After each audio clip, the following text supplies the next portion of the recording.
Chemistry class 12 हमारा chapter है coordination compounds. हम सीबीएसई के प्रीवियस ईयर क्वेश्चंस कर रहे हैं जो 2010 से 2023 तक आए हैं। हमारा टॉपिक 5 है आईयूपीएसी नेम, जिसमें अगला क्वेश्चन है question number 25, right the IUPAC name of this compound. या क्वेश्चन फॉरेन 2011 में 1 मार्क का आया था और ऐसे क्वेश्चंस के कॉन्सेप्ट हमने डिस्कस किए हैं। ये आपका आंसर है पोटेशियम हेक्साफ्लोरोक्रोमेट 3, है ना। एक बार आप इसे देख लीजिएगा। तो ये हमारा क्वेश्चन नंबर 26 है, right the IUPAC name of this two compounds. या क्वेश्चन सीबीएसई 2023 में 2 मार्क्स का आया है। एक बार आप इसे ट्राई करिए, फिर हम आगे बढ़ते हैं। क्वेश्चन नंबर 1 आप पहले ट्राई करिए और क्वेश्चन नंबर 2 आप बाद में भी ट्राई कर सकते हैं। इसका मैं आंसर बता दूंगा। अभी आप क्वेश्चन 1 ट्राई करिए। रेडी।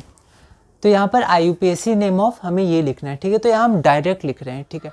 इसका जो CO का है, CO का ऑक्सीडेशन स्टेट +3 होता है। आप रफ में निकाल भी सकते हैं।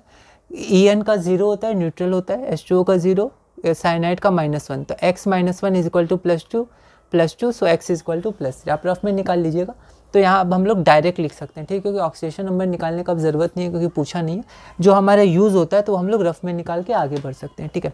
तो यहाँ पर सबसे पहले हम लोग देखते हैं जो हमारा कोऑर्डिनेशन स्फीयर है वो तो कैटायन है, यहाँ दिया ही हुआ है, ठीक है।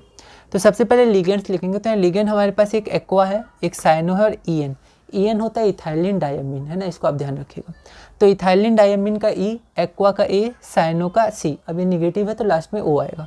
तो पहले एक्वा आएगा तो हमने एक्वा लिख दिया, एक ही था तो एक्वा, या कैपिटल ए से शुरू किया है हमने इस बार। साइनो को हमने C से साइनो लिख दिया। तो अब EN का नाम क्या होता है? तो EN का नाम होता है इथाइलिन डायमीन भी बोलते हैं और इसे इथेन 1,2 डायमीन भी बोलते हैं, ठीक है। NCERT में इथेन 1,2 डायमीन लिखा है तो हम लोग वही लिखेंगे।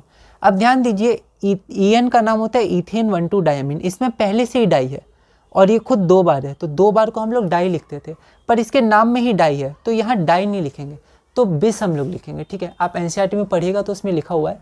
तो यहाँ पर हम लोग लिखेंगे 2 के लिए बिस। तो एक्वा साइनो लिखने के बाद ये 2 के लिए आएगा बिस, फिर इसका नाम होगा ब्रैकेट में इथेन 1,2 डायमीन, ठीक है। इसको इथाइलिन डायमीन भी कहते हैं, पर यहाँ पर NCERT में इथेन 1,2 डायमीन का यूज़ किया गया। तो यहाँ हम लोग लिख देंगे इथेन 1,2 डायमीन। लिगेंड्स हो गया। लिगेंड के बाद मेटल आयन, तो यहाँ मेटल है कोबाल्ट, तो कोबाल्ट लिख देंगे। इसका ऑक्सीडेशन स्टेट 3 है और उसके बाद ऑक्सीडेशन स्टेट लिखने के बाद एनायन, पर यहाँ एनायन तो है नहीं। तो आप ध्यान रखिएगा, अगर एनायन नहीं है, ये कंपाउंड नहीं है, ये एक आयन है। कैटायन मतलब आयन, तो ये आयन है तो आपको लास्ट में आयन लिखना है, बस इसका आप ध्यान रखिएगा, ठीक है। और क्वेश्चन नंबर 2 का आप एक बार देख लीजिएगा, इसका मैं सिर्फ आंसर लिख देता हूँ। तो इस वीडियो में हमने अपना क्वेश्चन नंबर 26 पूरा किया। अगली वीडियो में हम क्वेश्चन नंबर 27 करेंगे और अपने टॉपिक आईयूपीएसी नेम में आगे बढ़ेंगे।